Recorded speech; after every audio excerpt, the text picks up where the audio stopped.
chat feature on Zoom. With this, I'm going to introduce you to Bruce Ellis and his team from Forgeway. They're actually coming to us from the Forgeway lab this morning.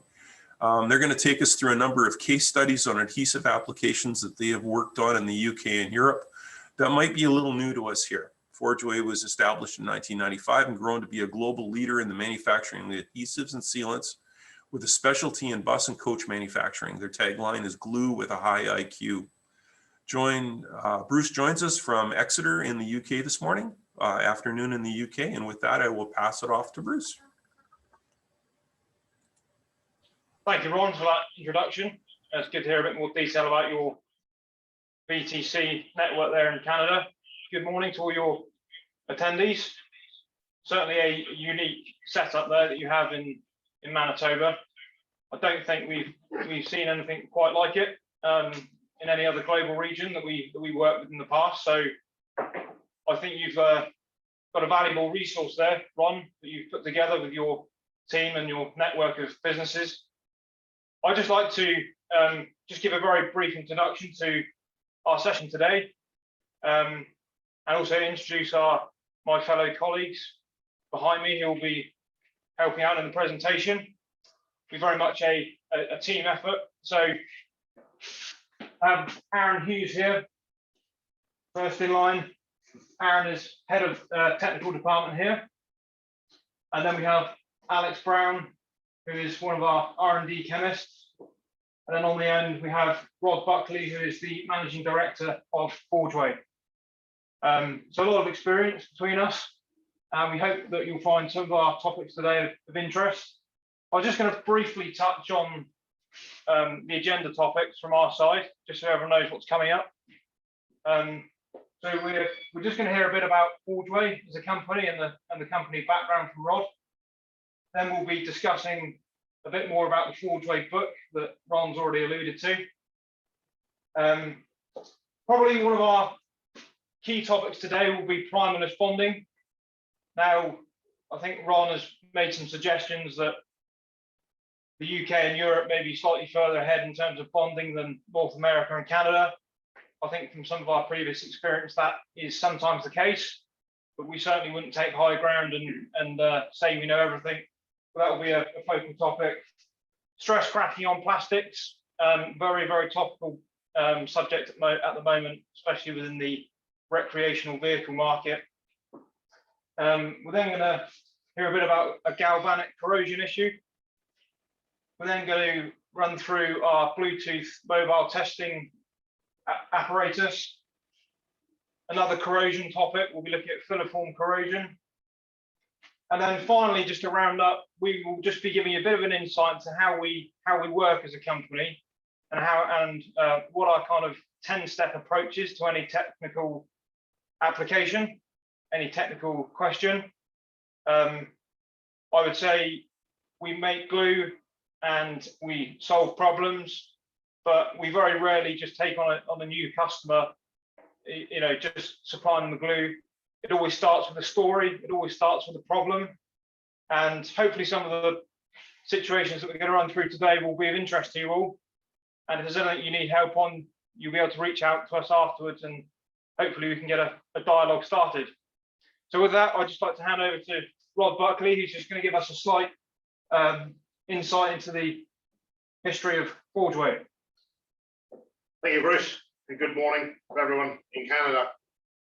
It's certainly a great privilege to talk to fellow engineers and fellow manufacturing companies. So we've been manufacturing adhesives since 1995 and primarily supplying the transportation industry. Hopefully the purpose of today's webinar, what I'm hoping it will give is, if you're using glue, it will give you some reassurance into what you're doing. What you're doing is right and it's going to last forever. If you're not using glue, hopefully it will give you some incentive, some confidence, and some purpose to actually look at bonding and how bonding can help you. But also, if you've got a problem, whatever the problem is, whether it's corrosion, whether it's water ingress, whether it's something, we may be able to help you, And if we can't help you, we may know someone else that can. So for 25 years, I've worked all over the world.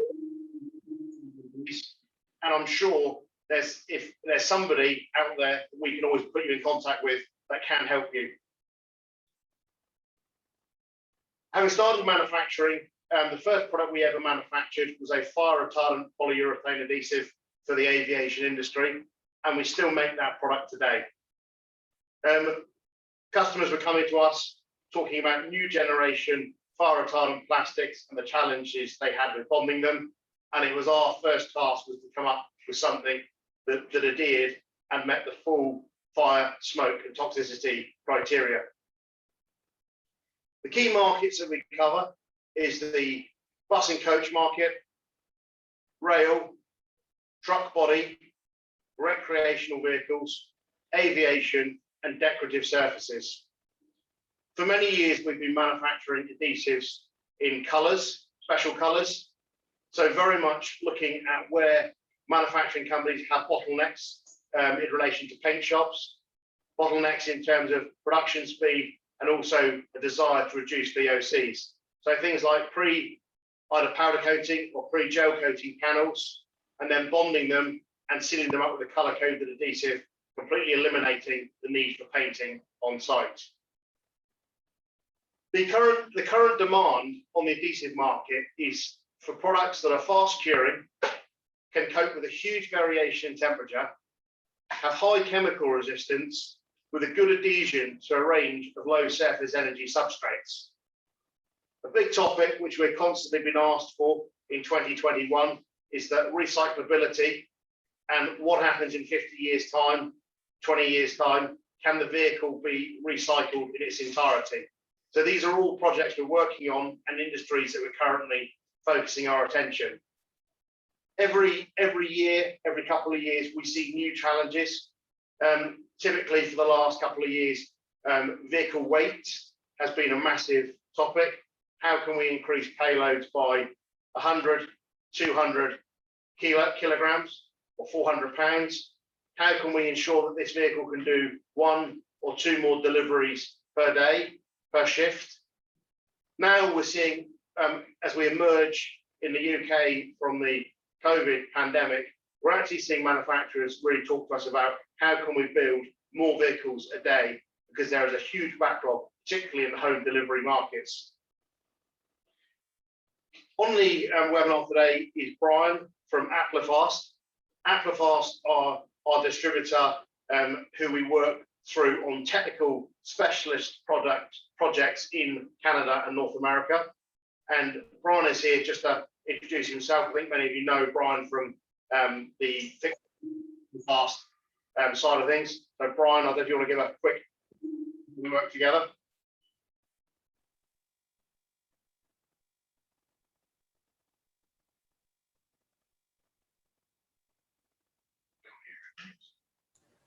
Hey, Brian, I think you're muted. Sorry, can you hear me now? Can hear you. Thanks, Rod. Thanks, Ron. Yes, Applefast is here, the local support and technical support to Forgeway for their products in Canada. So excited to bring those solutions to the manufacturers in the Manitoba VTC cluster for sure. So it's very important to have a technical partner on the ground in the country, and it's a natural thing because very much we solve problems. We use the power of questioning. We ask you a lot of questions as to how you want to do things, what your problems are, and what you'd like to achieve. So I think with working with Applefast, they are already doing that same kind of sell, just they use rivets and we use glue, but that's soon all to change. Yeah, we're happy to fasten your products, whether it's with the correct torque control tools, rivets, and now adhesives. So it's exciting. We'll make progress. So I'll hand you back over to Bruce now, and he's just going to talk you through the fundamentals of adhesive, which is a book that it hasn't been written by professors and academics. It's been written by R&D chemists a bunch of salesmen and a load of application guys who've had 25 years or more on the road selling, from the depths of China, Australasia, Egypt, Europe, and seeing many, many different things over many years. Over to you, Bruce. Good, thank you. So I guess just to start with, just to introduce our publication, it's becoming more and more of a focal point in everything we do here at Forgeway. And I guess just to give everyone a bit of a background as to why we put the publication together, I guess really it was for two reasons. Number one is back in the 90s, Loctite, who I'm sure many of you will be familiar with, had a very similar publication of theirs. And I've got the two editions here. And I think so the first one I think was 96, 97, and there was a second edition in the late 90s, and then they actually stopped producing it. So as the company here at Forgeway has grown, there's been a greater demand on our technical team for technical questions, what I would call the idiosyncrasies of manufacturing, whether that's differences in climate, in operator experience. So we really saw a need to put together our own publication so that every customer and every potential customer really had a volume of information that they could go to certainly answer, I would say, 80% of their questions themselves by looking through the book. So just going back a few versions here, 2019, we started with an A4 small version like that. Early 2020, we had the 210 by 210 size again. And we've just launched this new one, which is the one that Ron's referring to.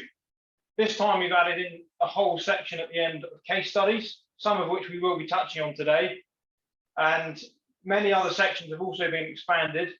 And there's also a whole new chapter at the beginning about the way that we approach any application or any technical inquiry here at Forgeway. Now, all of these versions have been out in the field since 2019.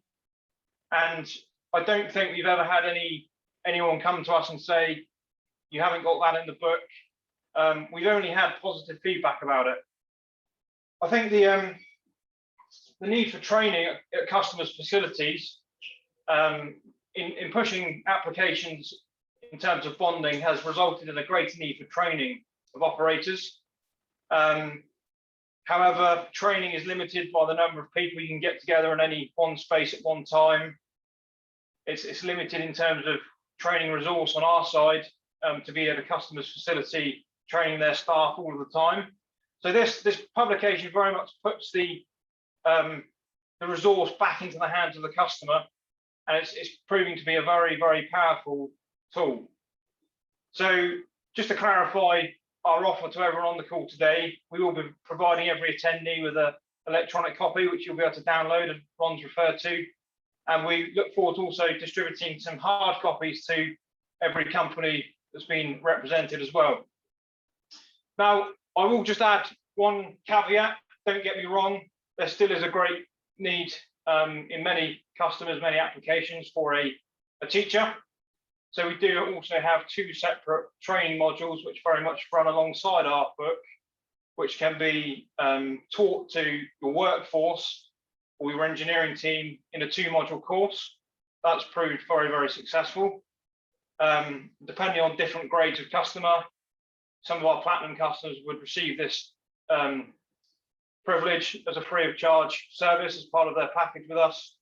And it's very much something as well that we'll be able to deliver to you guys there in Manitoba, along with the help of Applefast in the future. I guess the book has become a focal point for us in all of our technical reports, customer audits, and in any report that relates to a new customer application. So any questions about the book, we'll look forward to receiving them, and we'll move on now. Aaron Hughes will just start touching on primerless bonding as a key subject of our discussion today. Over to you, Aaron. Thanks, Bruce. Hello, everyone. Yes, Bruce alluded to at the start, one of the key things we like to drive here at Forgeway is the concept of primerless bonding. And we get asked the question, why bond over mechanically fasten? And for us, there's key reasons for that we promote this system. So, if you're looking to reduce weight in your vehicles, if you're, the bonded systems, as a whole, create a flexibility in your vehicles. So, if you're seeing damage from vibrations and pothole, running over things that are going to cause damage on the vehicle, adhesives itself will help to absorb those shocks and prevent the damage. Another key thing: water ingress, corrosion. These are all positive things that you can improve on by switching to a bonded solution. And so, for us, nearly 10 years ago, we conducted a global survey to see what the issues were that vehicle manufacturers were facing, and now why have primeless systems been so successful.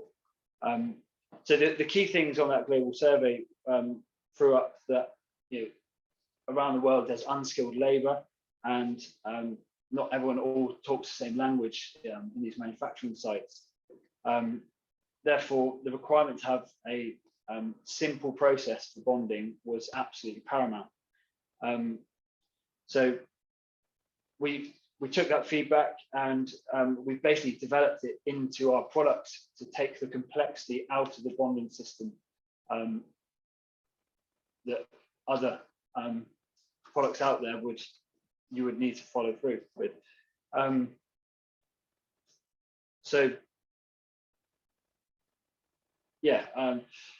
Simplicity, basically, we're trying to say. So with a primerless system, you have essentially all you have to do is clean your substrate and bond. No unnecessary like priming or corona treatment on your substrates, which just adds an extra layer of complexity into the whole bonding process.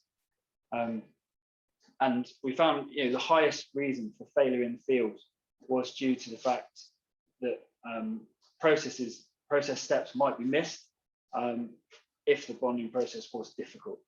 So if one step isn't done properly, the impact on the durability of the bond, the overall bond can be impacted over time and in the service life of the vehicle. So we found a simple clean and bond process is the most effective way to ensure continuity in your manufacturing process. We took this one step further by taking our products, taking the feedback from the global survey and using a universal language in our product packaging. So it took away the need for lengthy SOPs or in different languages and things like that, by basically color coding our products to the different areas of the vehicle that you would use for certain products. And if you can see here, just some examples here. So we have our red from our products there used for glazing, and that's a primerless system where you just need to clean the substrates and then apply this product, and you can have strong, durable glazing on your vehicle. Our blue products are primarily used for sealing, yellow products for bonding applications, and our green products are for high strength, more structural applications that require a higher demand on the actual adhesive joint throughout the service life. So, as I said at the start, we've formulated the sort of complexity into the product, so you don't have to do complex steps like primers and corona treatment. And in doing that, we ensure high durability, tested to lots of different standards. So things like salt spray exposure, high heat humidity exposure, and we vary this for the different parts of the world where the adhesive is intended to be used. So obviously over in Canada, you get high swings in temperatures. We will look at the performance of these products based to those conditions, so we can ensure that the product is going to be good during the service life of the vehicle. Just gonna maybe hand back to Rod just to talk about some stories of where we've used good examples of primeless bonding. Yeah. I think it's one very good point to touch on is if we just take, for example, this green foil pack here. Now, we take Alexander Dennis as an example. Alexander Dennis used this as a main product for bonding their panels and their GRP or FRP canopies and domes. But this product, it's always packed in a green foil pack. Now, whether they're manufacturing buses in China, whether they're manufacturing buses in the UK, or whether they're manufacturing buses in Nakani, the green foil pack is the only consistent thing. What's in the green foil pack may vary to suit local climatic conditions or actually even some of the local substrates. So we always say it's our responsibility what goes in the green package. It's just your responsibility to make sure you use the right color.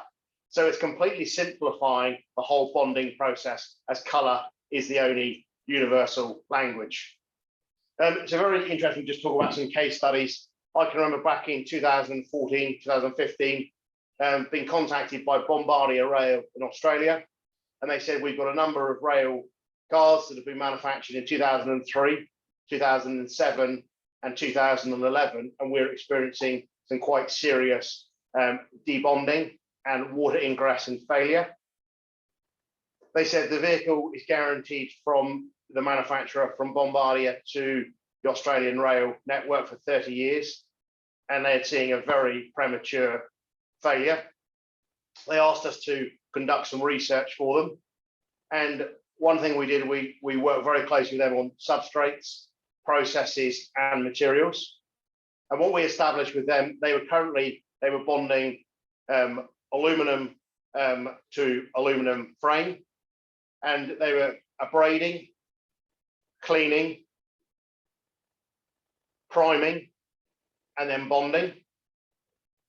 What we found is when we carried out all those steps absolutely perfectly with their current primer-based system, we took it through a number of test regimes of high heat and humidity, cataplasma testing to give it some thermal shock, complete submersion. And then we also did some outdoor weathering, so some QUV, which is high intensity UV, condensation, and then simulated rain, and some salt spray testing. What we found is that when the process was followed 100%, we achieved 100% success. If any one of those steps was done poorly or eliminated, failure occurred very early on in the test programs. Also, what we said to them is it's very, very important we actually look at the situation and we look at chemical corrosion and chemical erosion.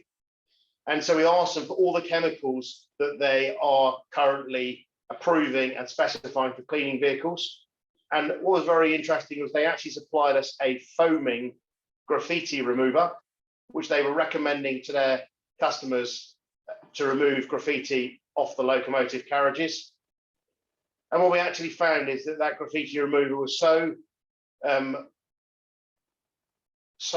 chemically, first of all, toxic, but also the degradation caused on the polyurethane adhesive they were using meant that a failure was actually occurring in 72 hours. When we tried our system, we found that there was a less than 20% reduction in strength over 1,000 hours. So what we were able to give them was a simplified process, a color-coded foil pack, and also something that was far, far greater in resistance to the graffiti remover.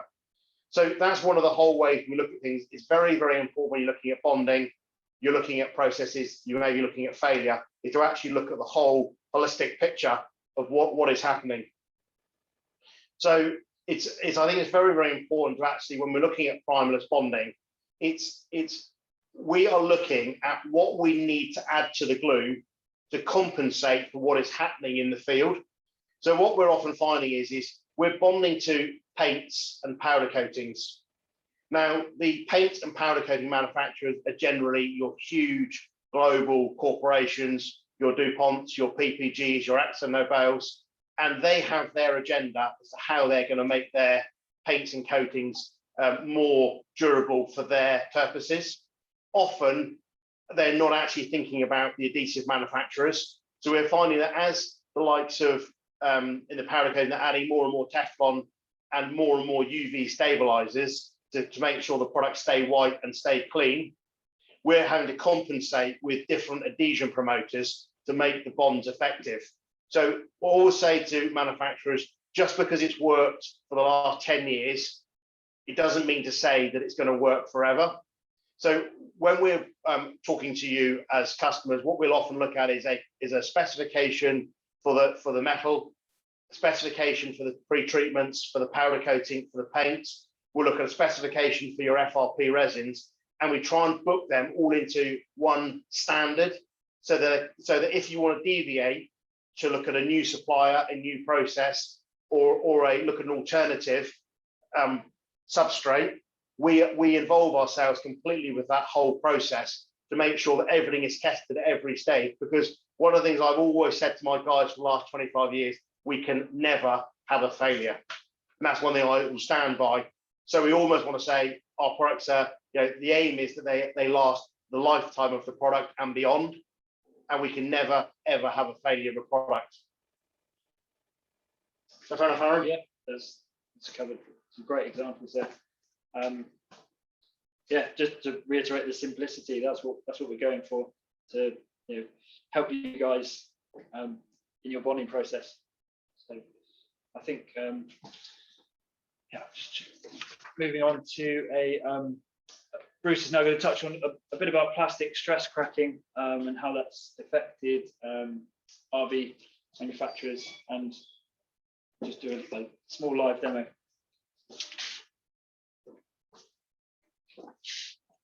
Good, and thanks, Aaron and Rod. I was actually just also thinking on that primer subject. We had an application recently, bus builder, I think it was in Lithuania, came to us because windows were falling out of their minibuses. And it was interesting, they were using actually, to be fair, a very strong polyurethane product, but it was a primer system. And the adhesive was successfully bonding to the primer, but the primer was peeling off the side of the vehicle.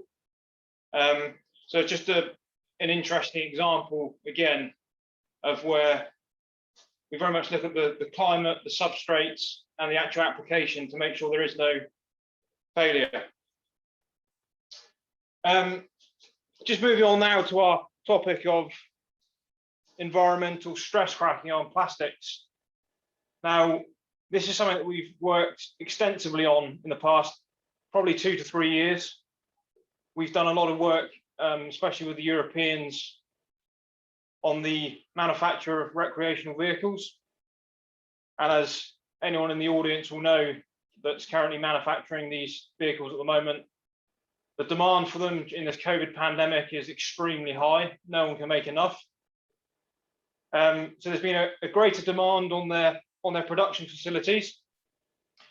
And typically we found that for a number of reasons, this particular market sector like to use a number of very sensitive plastics for their construction. Now, there are many good reasons for that we've already touched on, from the style of the vehicle to the need to eliminate corrosion. without mechanically fixing them often leads to a greater guarantee for water ingress. However, we have one company in particular came to us because they were using a very well-known system in the RV adhesive market, but the adhesive system wasn't passing their internal tests for environmental stress cracking. Now, the chemistry behind this, not that I'm a chemist myself, but the chemistry behind it is that certain materials, raw materials in some cleaner or adhesive formulations, actually degrade the plastic. And this is accelerated when the plastic itself is under a form of stress. So if you have a situation where a substrate such as PMMA or ABS is under some form of stress on the vehicle, and the stress could be caused by a mechanical fastener holding the substrate in place. If the wrong adhesive or the wrong cleaner is used on this particular stressed area of plastic, it can actually cause the plastic to crack. Now, we know from extensive discussions with these manufacturers that probably a good proportion of warranty bill is made up with water ingress problems. It's always been a hot topic in any caravan manufacturer going back many, many years. So the drive to use plastics has been for a good reason from the customer's point of view. But sometimes these companies haven't foreseen the effect that choosing the wrong chemical products in conjunction with these plastics has on their product. So you may have a very go-ahead engineering design department at a very large European RV manufacturer, produces the most attractive looking motorhome for the next season, and the year after, the warranty department could be mopping up millions and millions of euros in claims because the plastic's cracked, it looks terrible, and there's water coming into the vehicle. So there is a ISO standard where this can be tested, and we were just going to briefly run through. Alex, I don't know whether you could maybe just help me set this up with these PMMA pieces. We're just going to briefly run through with you how, by putting a wrong raw material chemical on this plastic, can crack it very fast.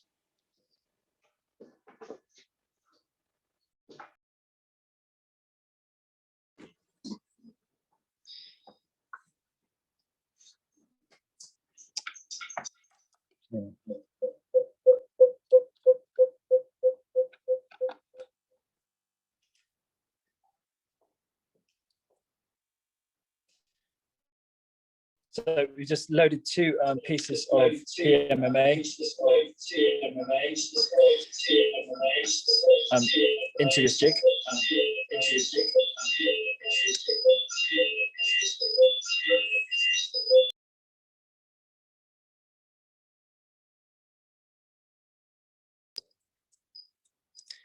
And we've placed some adhesive that we know will cause some severe stress cracking on PMMA.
Okay.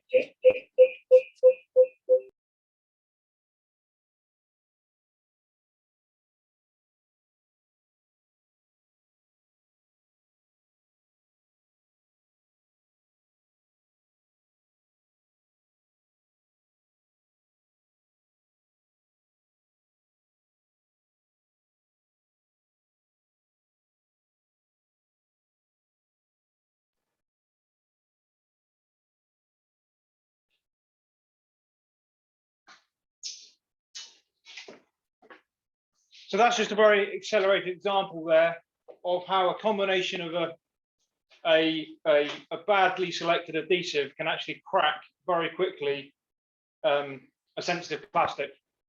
Now, I believe there may be some RV companies in the audience. We have actually developed products specifically for this application. We now have we have two particular products that I'm thinking of, and also a corresponding cleaner, which eliminates this issue. So you could even get a situation where you have an owner of a vehicle using a very aggressive cleaner. Again, we've already referred to graffiti remover, but they could be using a very aggressive cleaner on their motorhome and not actually understand the damage it could potentially do. Now, of course, manufacturers, that's another challenge that they face, but at least we can help with the adhesive side of things. I think now we're just going to move on and just briefly touch on galvanic corrosion as a topic which has been of particular interest to us recently.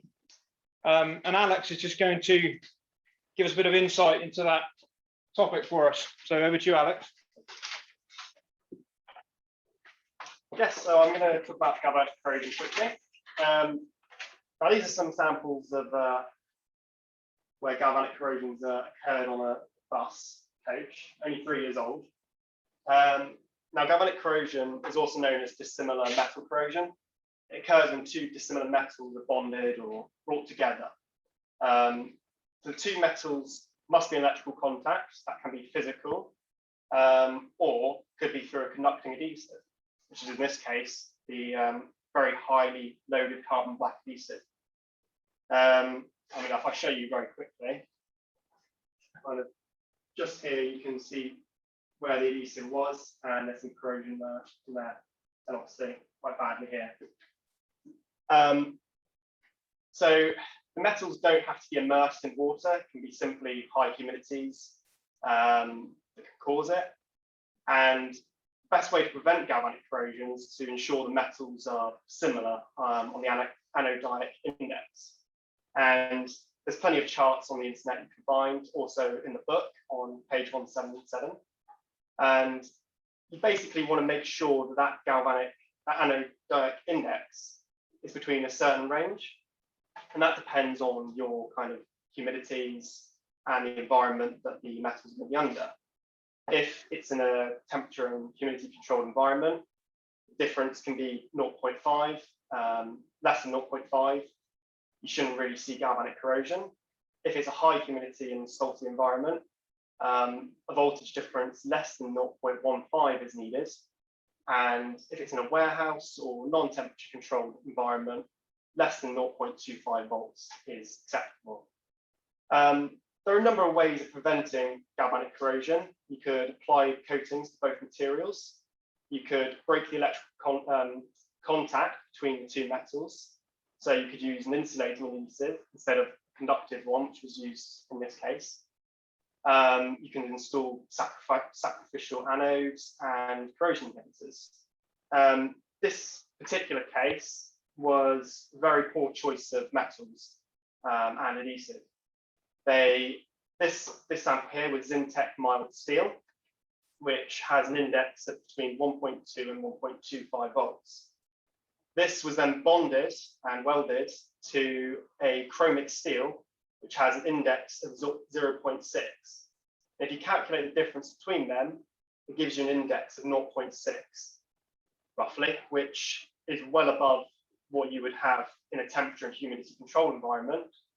So putting in a humid and salty environment, maybe up in Scotland, say, would completely ruin this piece of metal.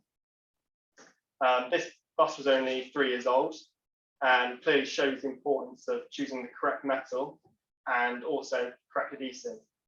This case wasn't actually our adhesive. Yeah, so it's very important to choose the correct metals, make sure they're similar index, and also choosing the correct adhesive.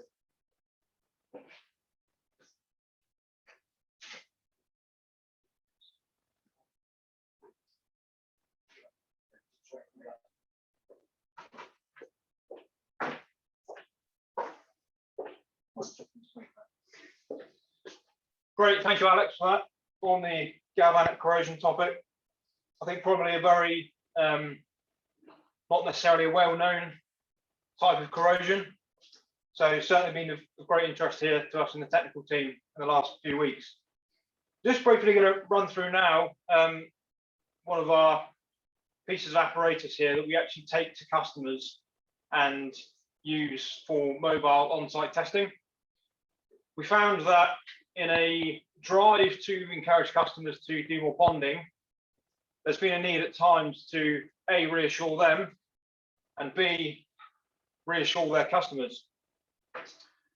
When we're dealing with some of these truck trailer companies, particularly here in the UK and Europe, some of the end customers, the big supermarkets, are very, very big companies, and any element of risk, any element of a piece of a vehicle falling apart, they can't tolerate that for obvious reasons.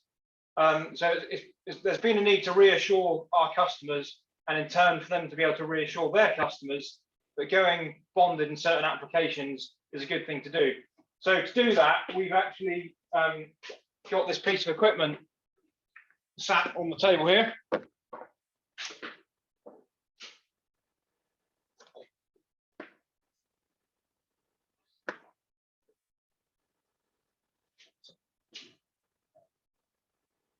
So hopefully you can all see the other camera here zooming into this.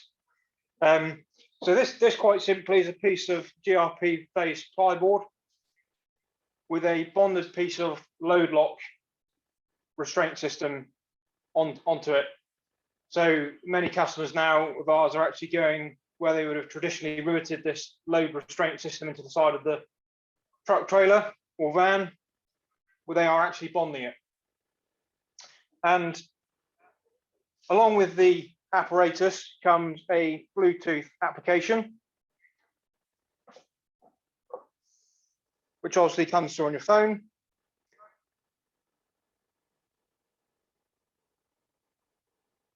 So I'm just going to add in a test one here so you can just see how this works.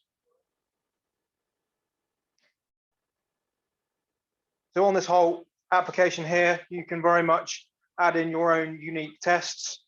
You can have customer sites set up at different locations, and then you can actually send a full report of the full load capacity to the customer or to your team internally. So if I just select that one and start. Oops,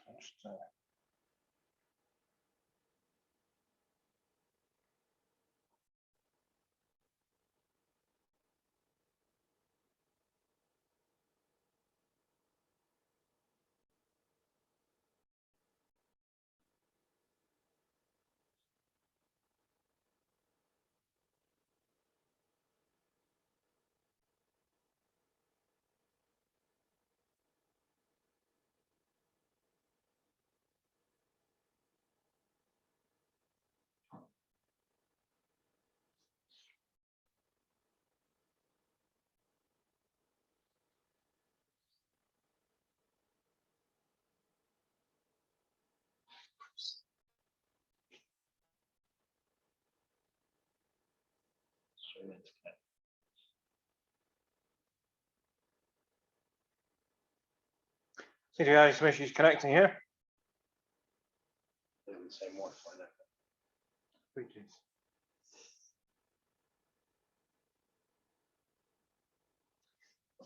Anyway, once this dial is connected, the gauge there, which you can see going up on the camera, will come through to your phone.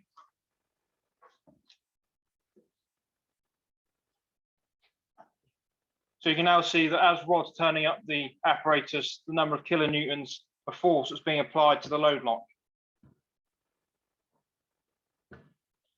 We have a number of customers who test either every vehicle, or they may test 1 in 20, 1 in 50, or one of our guys may go in there once a month and just take a random vehicle. And we'll often pull this straight, we'll often pull the track up to 500 kilos just to give them the confidence that it's bonded. Here you can see we're obviously pulling and we're starting to destroy the plywood. 10 kilonewtons. So we've got about 1,000 kilograms, 2,200 pounds of force pulled on that track, and this is just purely a bonded only load lock track. Benefits of bonding means you don't have to perforate the body side. Often a number of companies will actually route out the plywood, insert and bond in an aluminium plate, and then skid over the top with GRP or FRP, and then we'll screw through into that to get the bond, to get the actual strength of the load lock. But this is just purely bonded. So there's a huge benefit in terms of strength and weight, and also the actual cost of the FRP, GRP panels. It also means that you can actually bond the load lock to the honeycomb panels, which is the new lightweight typical panels used for home delivery vehicles over here in the UK to enhance payload.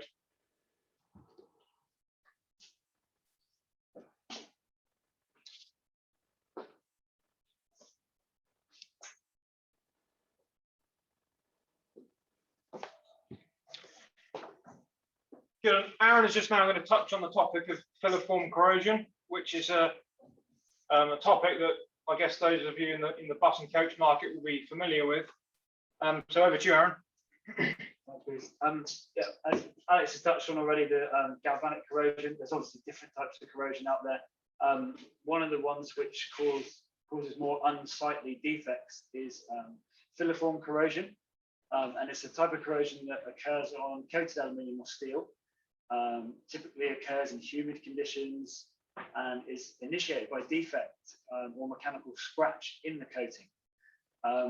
It's characterized by fine filament type threads, which move their way underneath the coating between the metal and develop these thread-like structures. And it's as the coating is lifted from the metal, it causes this structure. The way it happens is by, as I said, a defect in the coating.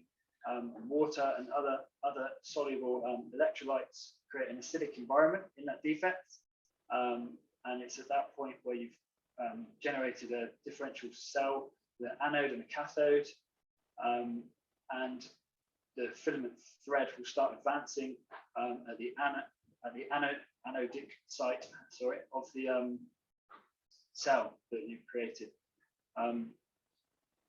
It does stop itself eventually if it runs out of electrolytes or water through the filament. But as the track proceeds, it separates the coating from the metal surface. So how can you prevent this as a vehicle manufacturer? Typically, it occurs around panel edges and around fasteners, and this is where Forgeway can help. So by sealing panel edges with our Formoa anti-corrosive range, it will provide not only a mechanical barrier to coat over the defects that may be present on panel edges, but it can actively prevent corrosion around the site of the adhesive, because the adhesive itself has an active component in that will emit a layer of anti-corrosive molecules which will coat any defects in the coating and bind to the metal. This creates a molecular layer on the metal that will inhibit the initiation of filiform corrosion. So that's panel edge. But if you're using fasteners instead of structural adhesives, the risk of the filiform corrosion occurring is a lot higher. Stress is concentrated around the fasteners, will lead to breakdowns in the coating and start the whole process of the filiform corrosion. So the more mechanical fasteners you have, the more likely sites for corrosion. So if you switch to a bonded construction, you'll remove that risk. That's everything on that.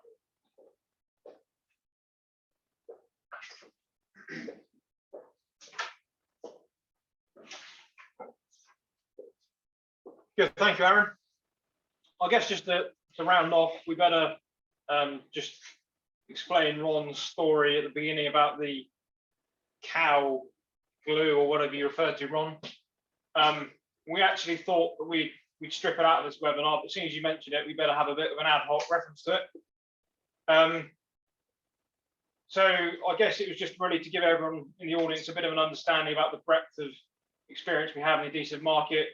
Going back April 1st last year, just as we were starting to all work from home, we had an inquiry from a company actually fairly local to us here, down in the southwest of the UK, for a bovine blocking adhesive.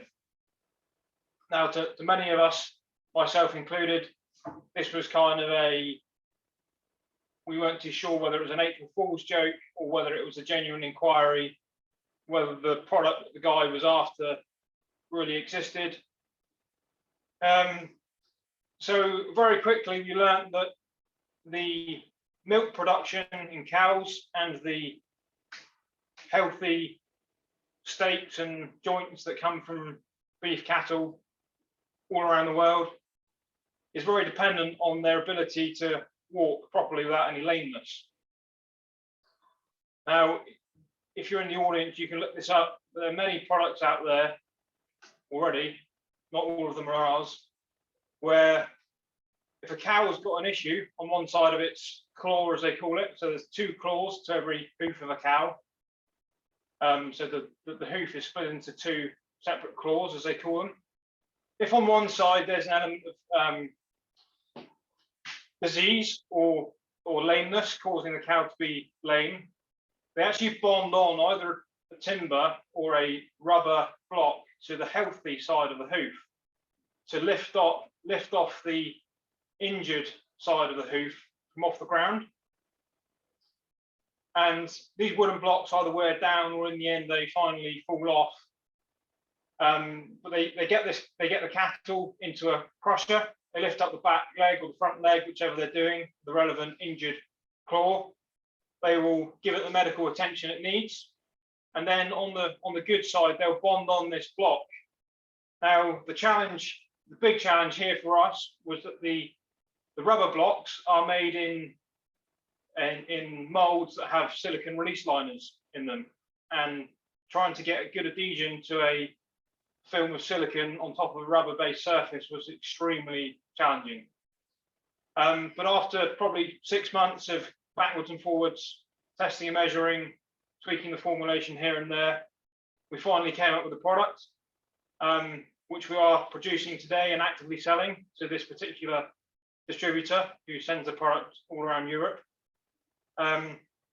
So we're initially going to throw it in, then Ron decided we'd take it out, but I've chucked it back in because you mentioned it, just as a bit of light humor really to explain, the type of things that we get up to here and the type of things that we are capable of doing. So for anyone that's interested, you can look up bovine blocking or hoof blocking, and there's many interesting videos on YouTube and other channels. But as I say, myself included, I didn't know these activities went on in the world. So maybe you haven't learned anything today, you might have learned something. I'm conscious of time now. We're getting close to the hour.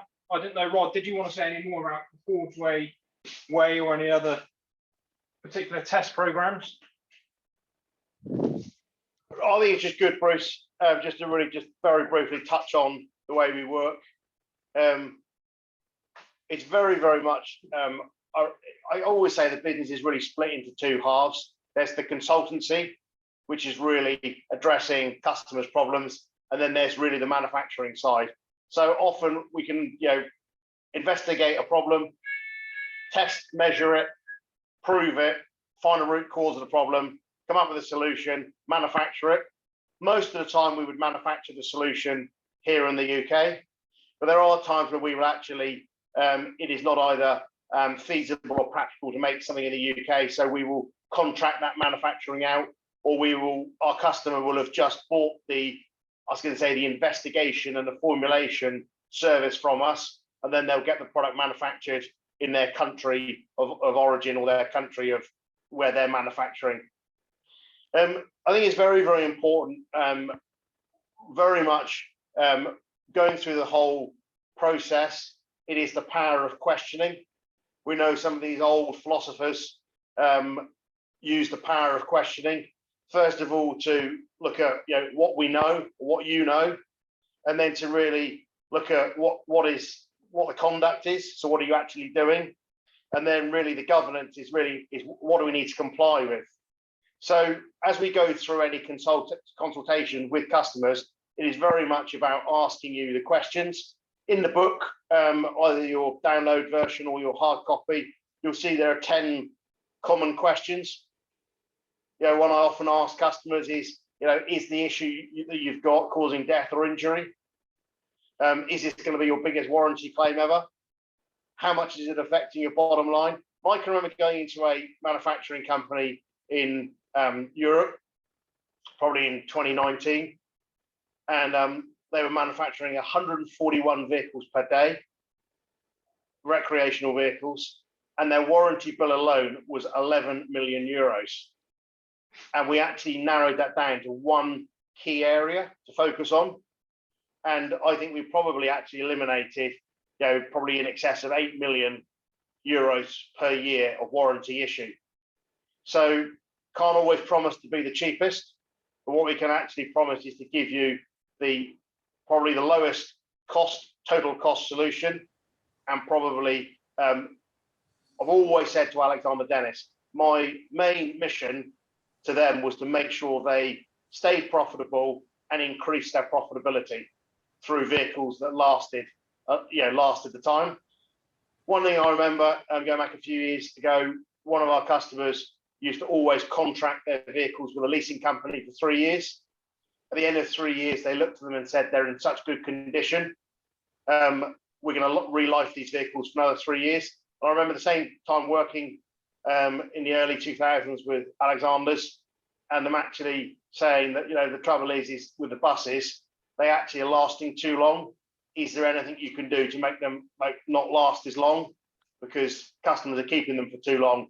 Now I know obviously things move on and we're looking at new technologies and electric vehicles and hydrogen power, which is causing probably a faster change out program, certainly in Europe at the moment.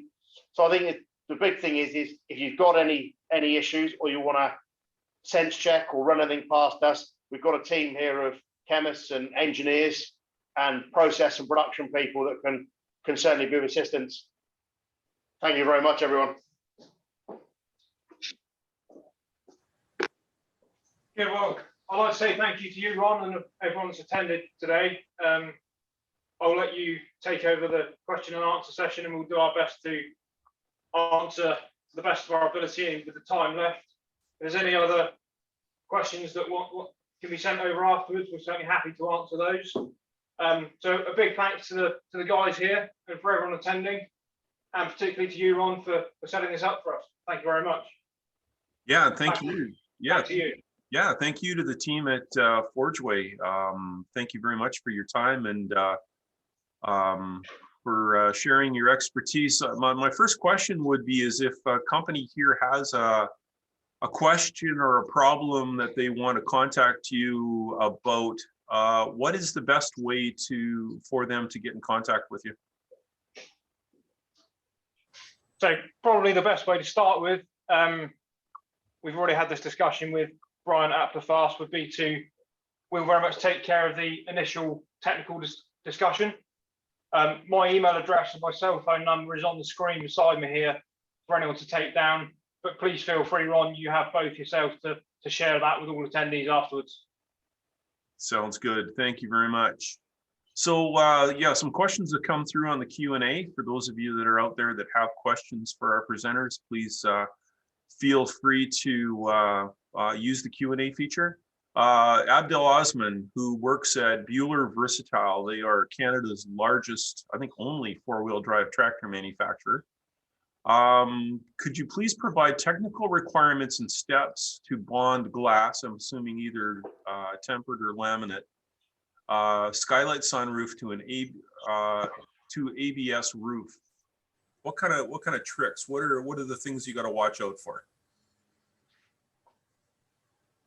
So I didn't quite catch those substrates. I heard ABS. Glass Glass and or tempered glass. Okay. So yeah, so basically laminated or heat treated glass. Depends what you're after there with in terms of the stress requirements on your substrate. Typically our Forma range, as we spoke about earlier, a primer solution will work on ABS and tempered glass, just achieving clean substrates before you apply the adhesive and allowing enough cure time.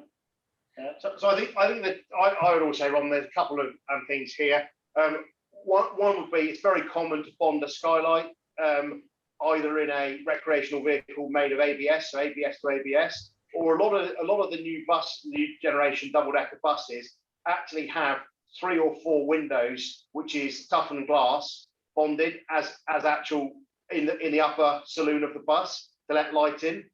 And that is purely, there are 2 things to watch out for. One is to make sure the ABS, so I would say, first of all, check the surface energy of the ABS, which we can provide you with some Dynes pens to check the surface energy. If it's above 32, it's perfectly bondable. And then make sure that you maintain a reasonable bond line thickness. So for a roof on a tractor, I would say you would probably need a 4 millimeter glue line. So just over 1/8 of an inch glue line. And you can achieve that with a spacer. Okay, interesting. So the energy, can you describe for me, like there's a scale that I'm not familiar with. You've got a pen, and what are you testing the surface for? Yeah, so surface energy is measured in dynes, and it's all to do with it explains it in the book, but I think it's like if you take a known mass of water, of distilled water, and you drop it on the surface, it's the amount the droplet spreads out, and that The contact angle. the contact angle, yeah. So in order to get an effective bond, you must have the surface energy above, I always say, you need it really above 38 dynes. You will still achieve a bond below 38, but when it drops below 32, you will not achieve an effective bond. And you can buy a set of Dynes pens, which are graded. They'll start at like 28, 30, 32, 34, 36, 38, 40, 42. And it's basically just like using a dry wipe marker, and you wipe it across the surface. And if after 2 seconds, the line drawn with the pen remains consistent, that means the surface energy is at least that of the value on the pen. If it balls up and sort of shrinks the line, then that means the surface energy is less. So it's a very, very quick way of doing in-field, on the spot testing of the bondability of substrates. So yeah, Alex has just bought me. So Ron, you get pen, like a pack of pens, and they look like just a pack of felt tip pens. So I'd always say to any engineer in bonding, like if we're working with Alexander Dennis and they've got either like a new glass supplier, they've got a new FRP supplier, or a extrusion has come in that's been e-coated or dip coated or painted, we would always say just randomly or periodically, just run some Dynes testing on some surfaces to check that the surface energy is high enough to achieve an effective bond. Interesting. It's a very, very quick way. It takes, within 5 minutes, you can have a very, very good idea of where something is going, whether it's going to work or not. So on this ABS application, I would test the ABS with a Dynes pen. If it's above 32, ideally above 38 dynes, you would have no difficulty achieving an effective bond using the Forma system. And if it's below, is there preparation treatments that can bring that energy up, or Yes. or do you go to a different class of adhesive, or what happens? If you've got a like a polypropylene or a polyethylene, there are a number of primers that you can apply to increase surface energy. But that's where I would always say, yes, you can plasma and flame treat, but we are trying to encourage many customers not to do that or to come away from that because of the associated costs and risks of plasma. We're currently working with a very much cutting edge battery vehicle manufacturer in the UK, and at the moment they are plasma treating and then like doing a silane plasma treatment as a second phase, and we're trying to either eliminate that or certainly get them back to just one form of treatment rather than two. That is interesting. You know, I'll be honest with you. When I was a younger engineer, I was a bit of a cynic, and I always thought that these primers and coatings were just an attempt of the supplier to sell us another product kind of thing. And it's I've come to learn that they are very, very, very important. That's very good. Any advice for us? This is another question from Abdel. Cracks in adhered shells due to peel stress as a result of deflection in structure. How and what to inspect? And as you can imagine, we do get some pretty low temperatures here in Canada, you know, minus 30, minus 40 C at times. Any advice there? Was it stress? Where are we getting stress? Is it in the substrate? Yep. Is it a vacuum form molding or a FRP molding? Where is it like a shaped part? Well, let's assume it's the ABS roof. I unfortunately I don't have a whole lot of more information than that, but let's assume it's the same ABS roof we were talking about earlier. Okay, so Ron, the first thing I'd say is, well, it actually could be stress cracking, which is being caused by an incorrect cleaner or an incorrect plasticizer or diluent in the current adhesive, which could be actually causing the stress cracking as they showed on that plastic that snapped on the thing. So the first thing I would do is, if you've got some of the plastic, cut it into some strips, follow the section in the book on stress cracking just to create the ISO arc. So it's a set arc. Put some of so in order to get stress cracking, you've got to have stress and the chemical attack. You've got to have both. So you need to stress the plastic and put the adhesive or the chemicals it's come in contact with on the substrate and see if it cracks. Now we crack that in a few seconds. Now some of our customers, they want to leave it 24 hours, flatten it, leave it 24 hours stressed, 24 hours non-stressed, and then actually put it in a tensiometer and measure either the change in extension or elasticity compared to one that hasn't been stressed. So we could soon run some testing to try and eliminate whether it's as a result of the chemical, any chemical cleaners or the adhesive, or whether it is a cold temperature.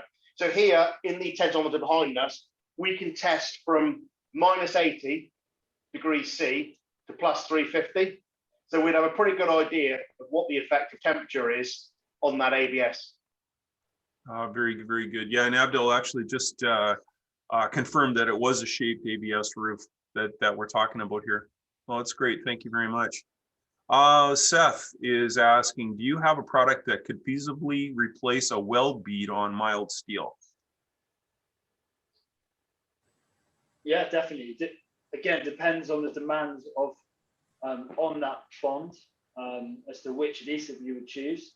But you know, certainly two-component acrylic products can give you, or two-component epoxy products can give you seriously high-strength bonds that would match a weld, and you get the benefit of the spread stress through the bond rather than the point load on the weld. Yeah, it's very, very good. Thank you. Thank you. Yeah, it's, you know, and what, if you were to have a premium adhesive, what kind of strength in PSI tear strength could you achieve between two pieces of steel? I'll just do a conversion to PSI, Ron. Oh, no, you could, you know, we're good with both sets of units here.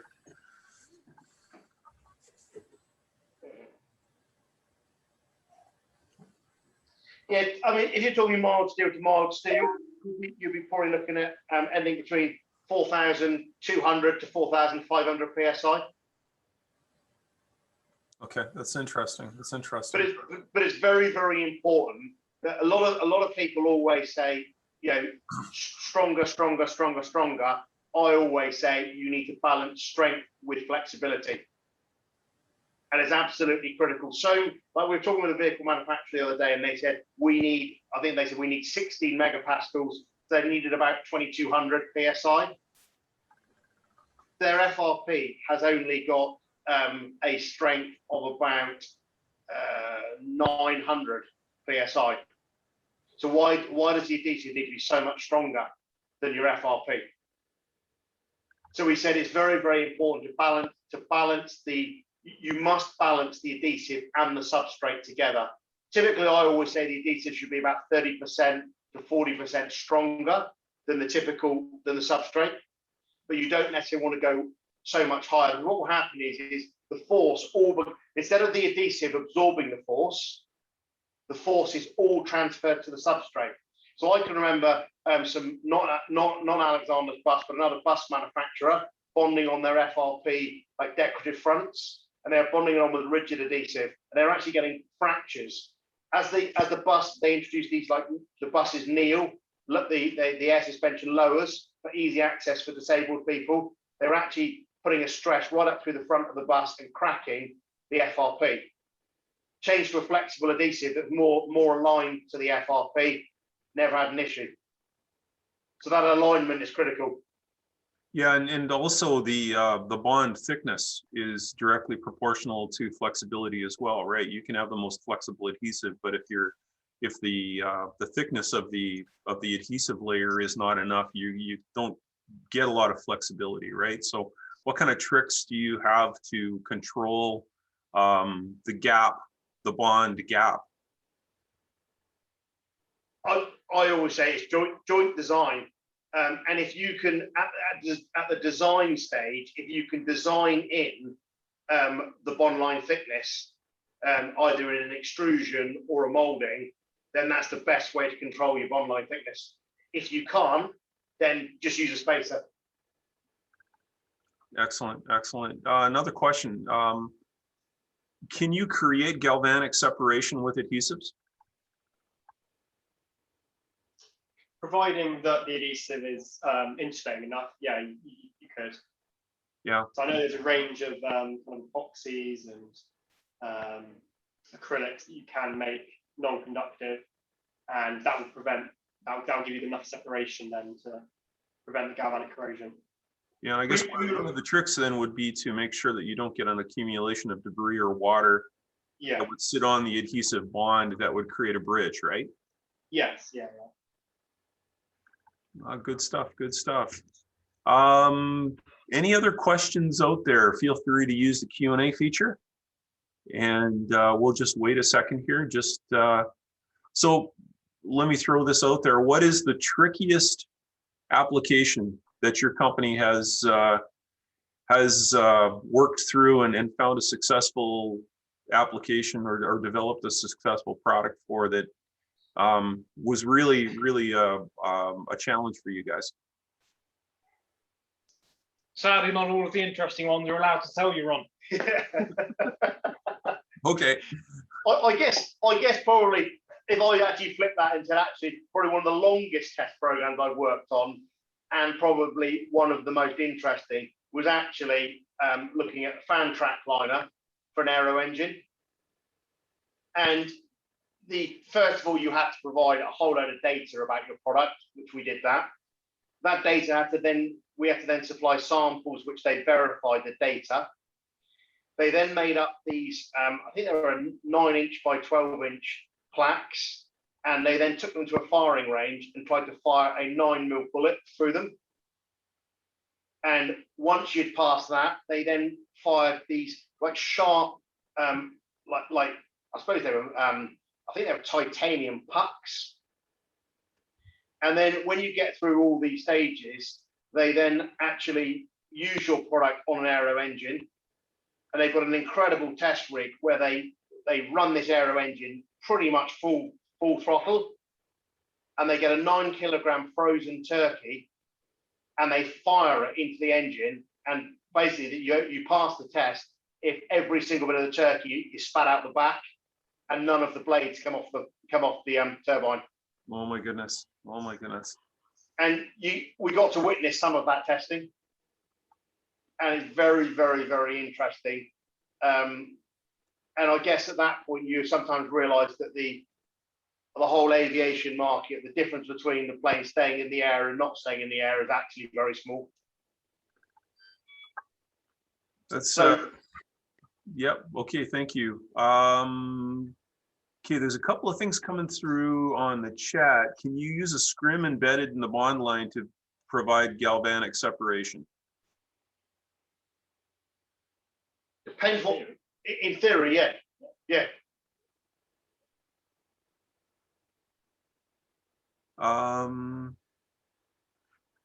Okay, have you seen applications where adhesives and fasteners work together, or is that a belt and suspenders approach? Is it one or the other? It's a very interesting question, Rod. What I always say to people is I've got a garage and it's got screws in it. So there is a place for screws, fasteners and glue to work together. I often say they do work well together. Particularly, I would say sometimes you need to put a fastener because you may need to have the fastener give you an instant hold from a production point of view. If the vehicle needs to move whilst an adhesive cures. So yeah, they can work well together. It is belt and braces, but yeah. Excellent. And the last question, I guess this will be the last question here, is the test rig that you have in front of you there that you use to test the pull strength. How expensive is that? Is that something that a manufacturer, you would recommend that a manufacturer should have in stock to do routine testing of bond strengths, or is it something that should be in a lab only? No, it is designed. This is never in the lab. So a lot of our customers, we will actually supply them one of these as part of the service. So like for Alexander Dennis, where they've got they bond their windows in. So all their side windows are bonded. They have a jig that basically the legs, it's got a bridge and it spans the top of the window to the rail. So they can actually put a sucker onto the glass and pull the window to test it up to 2,000 kilos, or even we're meant to test to 200 kilos, but I accidentally tested once to 2,000 kilos of force. So we say the thing is portable. The salesman carry them with them and will often give them or sell them to customers so that they can do their own testing, or some customers ask us to come along and test. But it is a boot of a car. It's on the shop floor. It's not a lab piece of equipment. What's and the the cost of them? Well, what's cost of that one? That basic set there is about £1,500. So it's about $2,500. Okay. Okay. So not extremely expensive, something we could definitely affordable. So okay, we're going to call this one the last question of the day, guys. Carl Johnson says, we manufacture electronic controllers for heavy equipment vehicles. A typical product consists of a top cover, bottom cover, varying plastic or metal materials, with a printed circuit board inside secured with lots of screws. With the right design changes, could we possibly eliminate the need for fasteners? To fix the printed circuit board. Yes. Yes. Yeah, you'd need a encapsulating epoxy system that can handle the thermal change in the PCB board. But yeah, absolutely. Yeah, and I guess that would be something that it would be an application where you'd have to see the pieces to figure out how to bond and what materials and that sort of thing, correct? Yeah, and also whether there's any very sensitive components there that if when the adhesive is curing, it becomes like a shut box, that there's no byproducts given off in the cure phase that could actually affect the performance of any of the electronics. Oh, that's excellent. That's excellent. Well, hey, we're almost at the bottom of the hour, and I wanted to thank the team at Forgeway for being with us today and putting on the presentation from your lab. Thanks to Brian and the Applefast team as well. And I'll be reaching out to everybody that was a part of the webinar to send you the download link for the book from Forgeway. And I have a list here of people that have requested the book on the chat feature. And I'll be working with the folks from Forgeway to get those books shipped. It's going to take a little while, but what I intend to do is to drop them off at your reception desk or mail them out to you from Winnipeg, and just have the Forgeway guys bulk ship them to the Vehicle Technology Center, and then we'll handle it from there. So yeah, with that, I wish you a great day, and thanks again to our presenters. Hey, Ron, can I say one thing? Sure. Some of the examples that I've seen that Forgeway has done in bonding even seat frames to vehicles and vehicle bodies to frames, they're amazing applications that we have traditionally used other methods to fasten. And the team at Forgeway has done a great job of going through the motions, the testing, and has implemented these applications in production. So I think that will give everyone confidence here in the VTC cluster that we can think outside the box and use new methods to achieve new results. And yes, sometimes it will require fasteners, as Rod has said, to be used as process fasteners while the adhesives cure. But Applefast is going to be boots on the ground here in this territory to serve the manufacturers locally. And with those test apparatus and other consultancy services that we can leverage the support of Forgeway to bring this technology to the cluster here. So we've got a great product and a great support system and a great manufacturer to represent. Awesome. Thanks, Brian. Yeah. And with that, we're going to end today's presentation. Check out the vtci.ca website for upcoming events, including the upcoming webinar on process automation in design and modeling. We'll see you soon. Thank you. Thank you Thank very you, much. Ron. Thank you.